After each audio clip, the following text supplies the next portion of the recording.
तो बात है 1950 के दशक की। देव आनंद मतलब एक ऐसा नाम जिसके बिना फिल्में अधूरी लगती थी, और उनका एक फॉर्मूला था हिट गाने। वो मानते थे कि फिल्म की कामयाबी के लिए उन पर फिल्माए गए गाने बेहद जरूरी हैं, और आवाज भी किसकी? मोहम्मद रफी साहब की।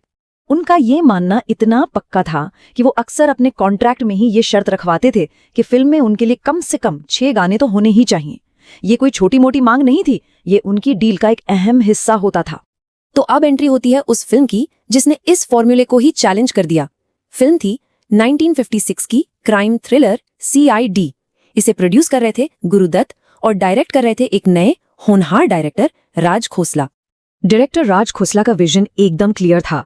वो फिल्म में रियलिज्म चाहते थे। उनका मानना था कि एक सीरियस CID इंस्पेक्टर स्क्रीन पर नाच गाना करे, ये तो बेवकूफी लगेगी।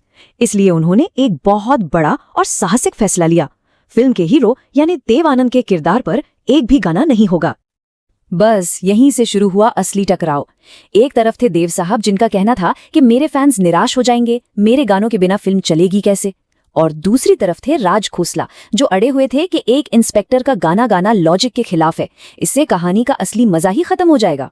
मामला और भी पेचीदा इसलिए हो गया क्योंकि बीच में फंसे थे गुरुदत्त, जो फिल्म के प्रोड्यूसर तो थे ही, देव आनंद के बहुत गहरे दोस्त भी थे। अब उनके लिए ये एक बहुत बड़ी मुश्किल खड़ी हो गई थी। अब गुरुदत्त बुरी तरह फंस गए थे। एक तरफ उनका डायरेक्टर था जिसकी बात में दम था, और दूसरी तरफ उनका दोस्त और सुपरस्टार जिसे वो नाराज नहीं कर सकते थे। दोनों ही अपनी अपनी जगह सही थे और कोई भी पीछे हटने को तैयार नहीं था। तो फिर रास्ता क्या निकला?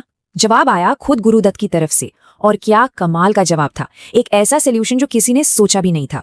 उन्होंने एक ऐसा समझौता सामने रखा जिससे स्टार की मांग भी पूरी हो जाए और डायरेक्टर का विजन भी बना रहे। सोल्यूशन एक गाने में ही छिपा था, लेकिन एक बहुत ही अनोखी शर्त के साथ। पूरा का पूरा समझौता बस इस एक नंबर पर टिका था, 2। डील ये हुई कि गाना तो होगा, मोहम्मद रफी और गीता दत्त की आवाज में एक डुएट देव साहब पर फिल्माया जाएगा, लेकिन वो सिर्फ गाने की पहली 2 लाइनों पर लिप सिंक करेंगे बस। देव आनंद ने अपने दोस्त गुरुदत्त का मान रखा और इस शर्त के लिए मान गए। आंखों में इशारा हो गया, बैठ बैठ जीने का।